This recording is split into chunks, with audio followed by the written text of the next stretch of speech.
د اسد څلرویشتمه د افغان ولس د هوډ نه هېرېدونکې کیسه. افغانستان داسې خاوره ده چې تاریخ یې د قربانیو، مقاومت او خپلواکۍ له داستانونو ډک دی. دلته هر دره، هر غر او هر کلی د هغو نسلونو د مبارزې کیسې لري چې د خپلې خاورې، دین او عزت لپاره سختې ورځې تېرې کړي دي. له انګریزانو نیولې تر شوروي یرغل او بیا د امریکا او ناټو تر اوږده پوځي حضور پورې هر ځل داسې ځواکونه افغانستان ته راغلل چې د خپل پوځي ځواک او نړیوال نفوذ په زور یې غوښتل د دې هېواد راتلونکی د خپل فکر مطابق جوړ کړي. خو افغانستان یوازې یوه جغرافیه نه ده. افغانستان د یو ملت نوم دی، داسې ملت چې د خپلې خاورې په اړه ژور احساس لري. کله چې بهرني ځواکونه افغانستان ته راغلل، د افغان ولس یوه لویه برخه د خپل هېواد د خپلواکۍ لپاره ودرېده. په دې اوږده مبارزه کې بې شمېره افغانانو خپل ژوند له لاسه ورکړ، کورونه یې وران شول او د جګړې سختې ورځې یې ولیدې. د افغانستان اسلامي امارت مجاهدینو هم د همدې اوږدې جګړې په جریان کې د بهرنیو ځواکونو پر وړاندې مبارزه وکړه او د خپلو کسانو درنې قربانۍ یې ورکړې. په مقابل کې د تاریخ په بېلابېلو پړاوونو کې ځینې افغان مفسدین او د پردیو ملاتړي هم موجود وو چې د خپلو شخصي او سیاسي ګټو لپاره یې د بهرنیو قدرتونو ملاتړ کوه.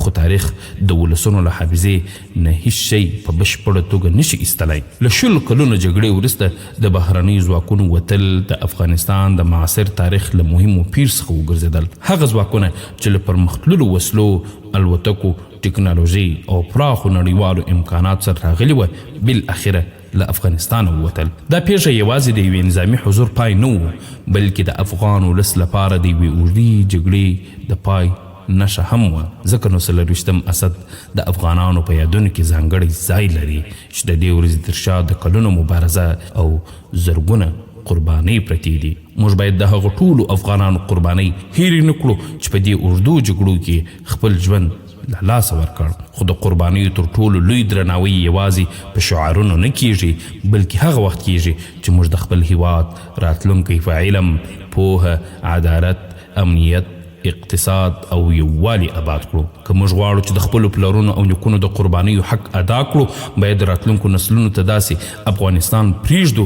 چې ماشومان یې په امن کې زده کړې وکړي، ځوانان یې د کار فرصتونه ولري او هر افغان د خپل هېواد د آبادۍ لپاره په ډاډه زړه کار وکړي. راځئ 24 اسد یوازې د تېرې جګړې د یاد په توګه ونه لمانځو، بلکې د یوه نوي تعهد ورځې وګرځو. تعهد وکړو چې افغانستان به د اختلافاتو، فساد، بېعدالتۍ او پر ځای د علم، یووالي، پرمختګ او آبادۍ په لور بیایو. ځکه د جګړې ګټل یو پړاو دی، خو د هېواد آبادول تر هغې هم ستر مسؤلیت دی. افغانستان د ټولو افغانانو ګډ کور دی. د دې خاورې عزت، امنیت او آبادۍ ته باید ټول په ګډه کار وکړو. د اسد 24 د افغان ولس د قربانیو، خپلواکۍ او سرلوړۍ د یاد ورځ. افغانستان دی آزاد، آباد، متحد او سرلوړی.